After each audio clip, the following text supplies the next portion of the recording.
Hey, this is Sky. Welcome to my YouTube channel. I'm in the office, taking care of business, paying bills as usual, mind, body, and soul. This is how we get through. I had somebody ask me about the Oi poster on the wall behind me. I have musical posters all over the office here. I always just set the camera up in the corner, but I got posters all over the place. I should probably give you guys a little tour of my musical tastes. And someone asked me about the Oi poster, and they were quite concerned that maybe I'm a racist skinhead.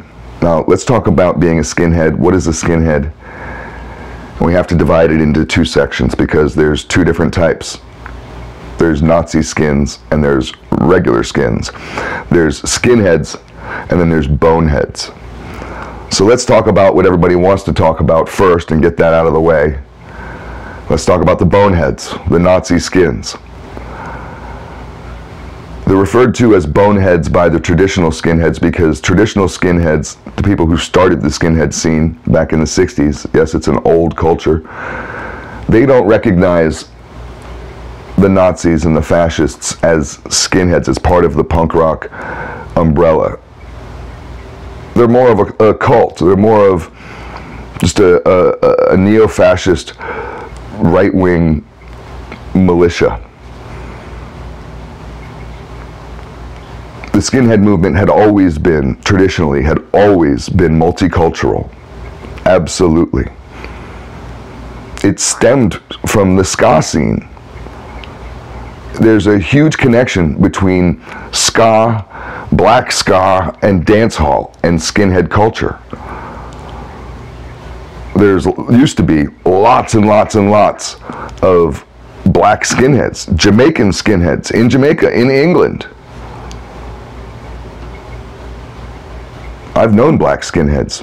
The leader of the DC Skins, a skinhead gang, they were notorious in the 80s. The DC Skins made the papers all the time. Everybody who grew up in that area during that time knew about the DC Skins. And the leader of the DC Skins wasn't Ed Norton from American History X, like you might be thinking, with some swastika, some guy in the middle of the street, you know, some crazy guy. You remember the scene, if you've ever seen the movie? No, it was a black woman. Lefty. Anybody from DC? Anybody remember the DC skinhead scene? Lefty. A black woman was the leader of the skinhead gang. It was completely multicultural. And then what happened? What the hell happened? Because nobody thinks of skinheads as being anything but racists. If you're a skinhead, you might as well be just calling someone a Nazi. That's what a skinhead is a Nazi, right? That came out in the late 80s.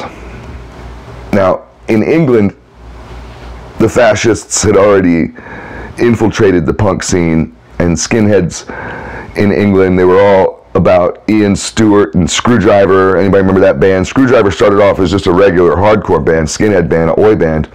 And then the lead singer, Ian Stewart, became radicalized by, I forget what the name of the political party is over there. It may not exist anymore, but they had a rather fascist, nationalistic party back in those days, and Ian Stewart became completely radicalized by them and turned the band. Screwdriver then came out with an album all about hatred and just the typical narrative. Well, that stuff bled over into the United States from Europe around the late 80s, and some people reference 1988 as the summer of hate, and really when it exploded, and it came out in Texas, was really where the Nazi skin movement first made its first footprint.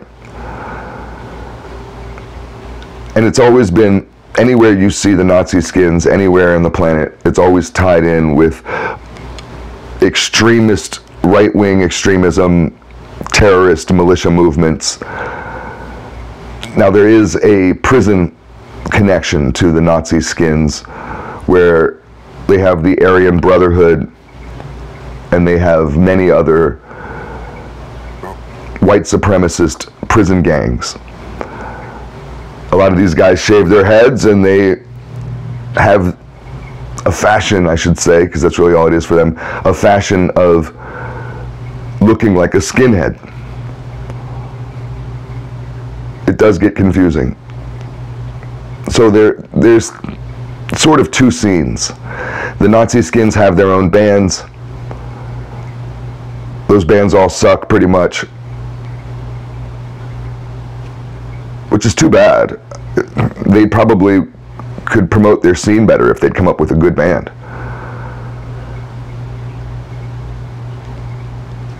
They're tied in with the drug scene, whereas traditional skins don't do drugs. A lot of traditional skins don't even smoke pot. They drink beer, that's it. The Nazi skins are tied in with the militia movements. They're tied in with the KKK, and they are absolutely anti-government, 100% anti-government. The traditional skins, now I don't know if they're pro-police, because guys used to get ACAB tattooed on their knuckles, or they might just get the dots. If you see somebody with dots tattooed on their knuckles, that's ACAB. They just were too much of a wimp to actually get the letters. If you didn't want to get the letters, you get the dots, and guys would be like, wink, wink, you know, I know the code. But lots of skinheads, because they're working class people, would go into the military and were pro-government. They're not trying to burn down the government. They're not interested in anarchy. Anarchy wasn't a skinhead value. That was the punk guys, those Mohawk boys.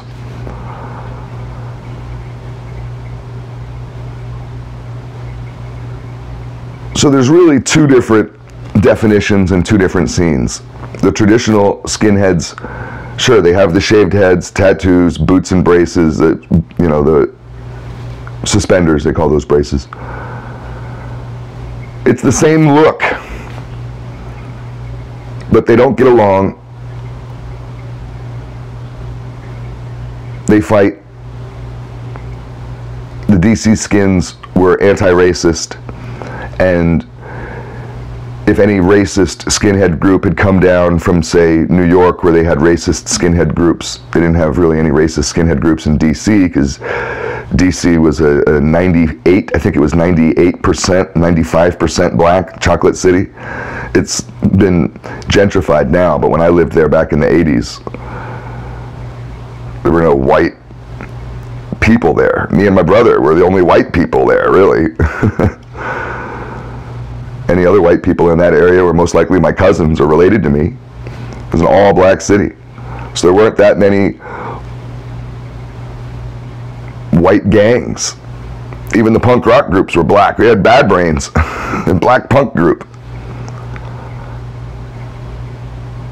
But when they would come down from Pennsylvania or New York or wherever they would come from, they would fight.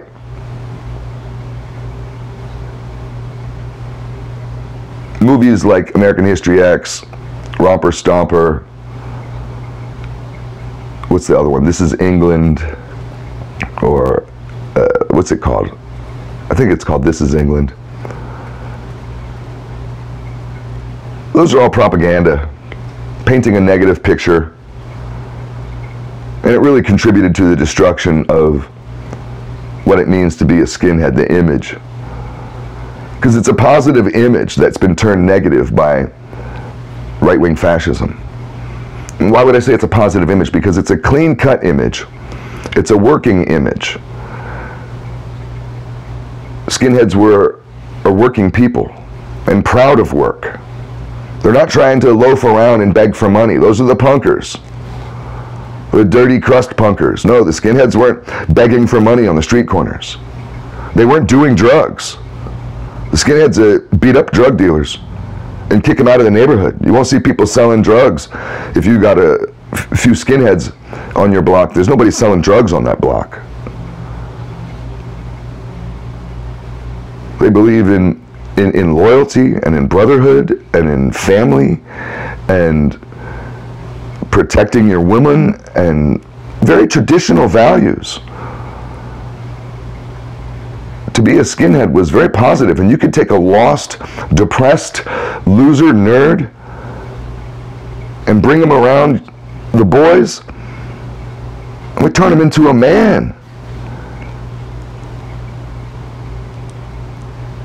And it was nothing but love and positivity. And the Nazis ruined it all. Thanks for watching.